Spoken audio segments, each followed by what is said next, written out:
Hey ladies and gentlemen, what's up? We're back with the Impala. After the last video, we had some really strong storms come in, do a lot of damage all over. Fort Smith flooded again, parts of Oklahoma flooded. So there's going to be more flood cars going to Copart. There was 3 on the last auction. That 2 I would have got, but 1 I wouldn't. It was pretty dirty. The only flood car I'm going to do is a clean flood like this one.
I do get a seat in it, but I can't really drive this car. It's so wedged up. I'm gonna have to get the switch in it.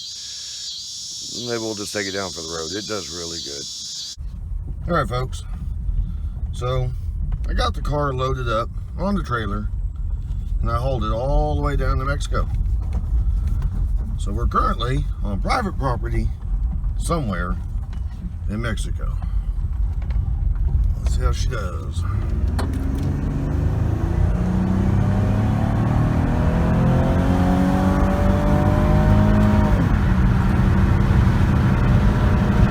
Whoa, Nelly! Whoa, Nelly!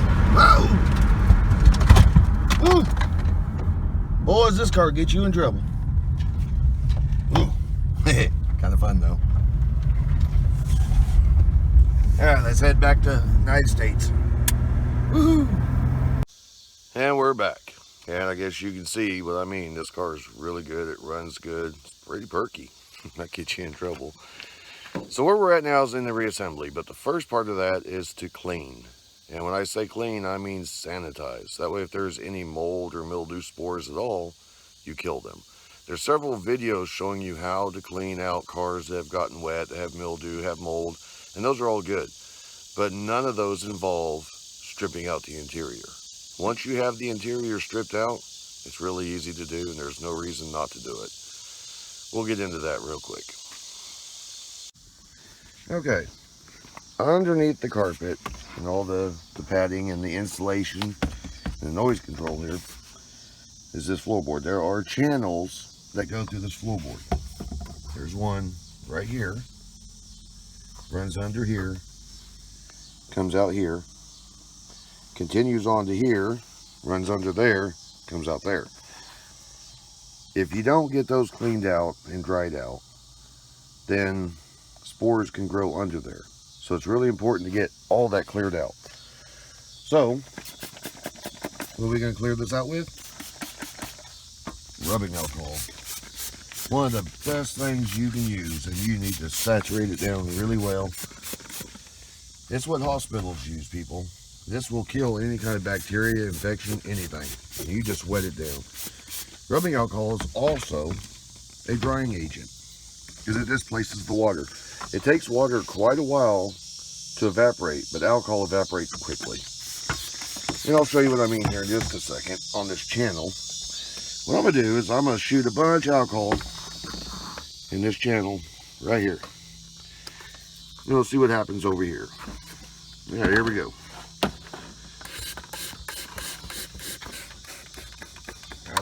Oh, look at there. See how it's rolling? It's heading for that one. It's all heading right to here. So that's alcohol and has washed all that trash and bad old water out. And we'll keep doing that till we get all good and clean. Now that whole area there is getting cleaner and cleaner and cleaner. And when you get to the point where it's just alcohol, no water at all, that alcohol will evaporate pretty quick, and all that will be sanitary. It cannot grow any mold or mildew or anything like that. So make sure you got little channels like this, make sure you get under all of them. Alcohol is cheap. Well, rubbing alcohol is cheap, we'll say that. Use a lot of it. Don't try to skimp. You really want to wet this whole thing down. And everything, even that. Down here in these wiring harness, you can have little puddles of water down in here that will set up mold and mildew. So really soak it down.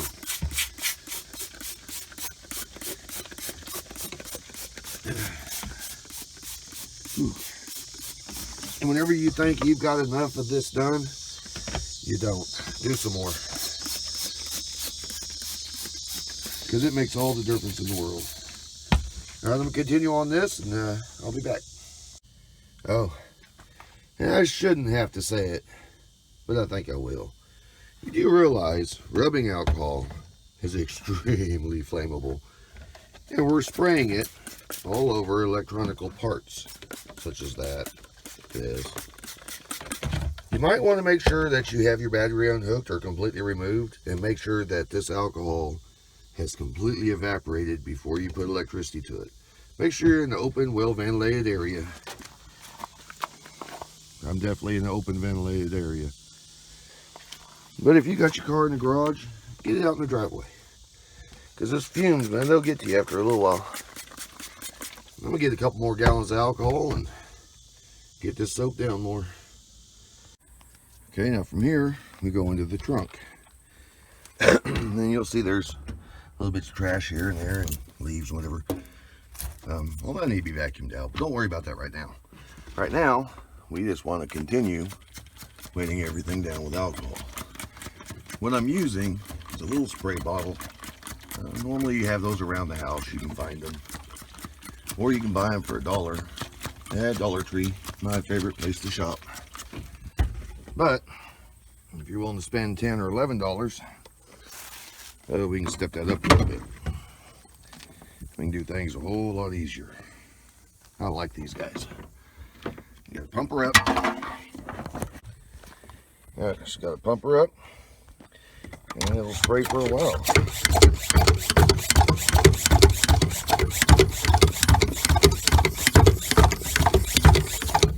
And I do have rubbing alcohol in here, same as in the spray bottle. Now we can just really wet everything down. Pull your side panels. Anywhere you think water can get, that's where you need to get. Whether water got there or not, let's get it cleaned up. So there's another electronic piece. I want to make sure that gets all wet too. Up in here, back down in there. We'll just get everything soaked down.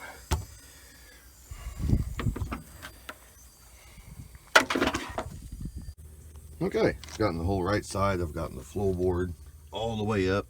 Got that whole back area. That's where the back seat goes. I've even gotten in under here through the lock mechanism and all that. Now I pulled the left side. I'll have to get all that down in there. There's some more electronics. That's why you got to dry these cars out. Don't be afraid to use way too much alcohol. That gets all the water out, and the alcohol will evaporate pretty quick, and it'll save all your electronics. Let me get that done and we'll be back. Alright, got all that done. Like I said, wherever you think the water went, you go there. If the water didn't go there, it's not going to hurt. You even have the trunk lid. Let's go ahead and spray that down too. Not going to hurt a thing. It'll definitely get all the stink out of it, if there is any, which there isn't, but we're going to do this anyways. We're here.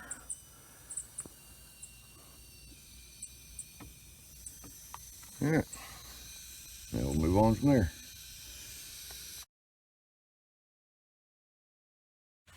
Hey ladies and gentlemen, welcome back. How y'all doing?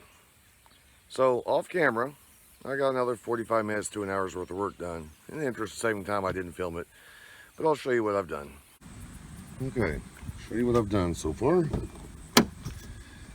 Got the passenger seat in, got secure, got seatbelt hooked up. Same over there, got seatbelt hooked up. No carpet. We'll talk about that in a second. Back seat. The upper and lower back seat is not installed. The balance is right there. It probably take 10 to 15 minutes each to install both those, so maybe half an hour. But I have to clean the interior. I'm not going to install them, just have to take them right back out and clean them. So once they get cleaned, then they'll get installed. Let's go to the other side. Now,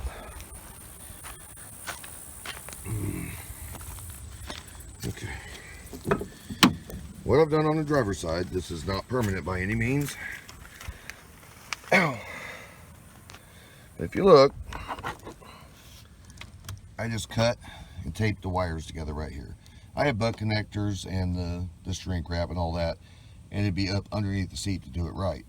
I wasn't going to do all that until I knew whether the seat was going to work or not. What I have is, right there, she moves forward, and it moves back, which is really good. And the tilt, that works. But up and down doesn't even pretend to want to work. So at least now I can drive it now that I got the seat back. It's still a little too high for me.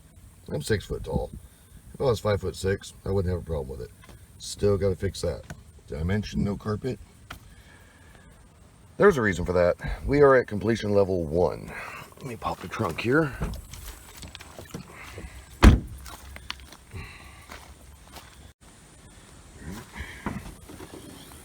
So everything for the interior of this car is in here. Everything that needs to be cleaned up, armor all put back together. This carpet is horribly dirty. That's the driver's side. Passenger side actually looks pretty clean. The back driver's side, back passenger side, just as dirty as that. I'm going to need electric to vacuum this car. I'm going to need water to be able to wash the carpet and the outside. The old house out here doesn't have electric or water. Can't afford to hook it up. Completion level 1. You don't need carpet. You don't need heat or air. If they didn't work, I wouldn't fix them. All 4 windows don't need to work. Just driver's side window needs to work. They didn't work, I wouldn't fix them. That's completion level 1. Luckily, heat and air works, radio works, air conditioner is really good. All 4 windows work. It's a really good car. I will continue to work on it, make it better, but completion 1.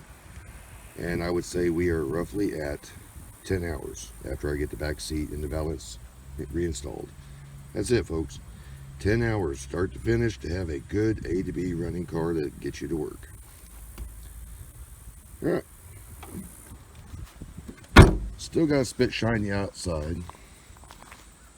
Still got to get the paint off. And yes, that is paint. It's not marker. But it'll come off. You get a little mineral spirit and we'll get that off. From there, you know, the the car just needs a good wash, hand wash, wax, get spit shined, get sticker off. Won't need that anymore. And she's ready to go. All right.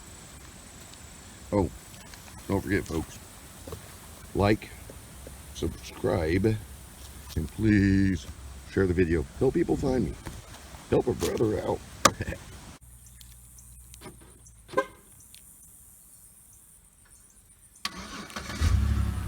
Now, isn't that nice? Yes, it is. Hey, folks. Do you see it? Do you see it? That's it.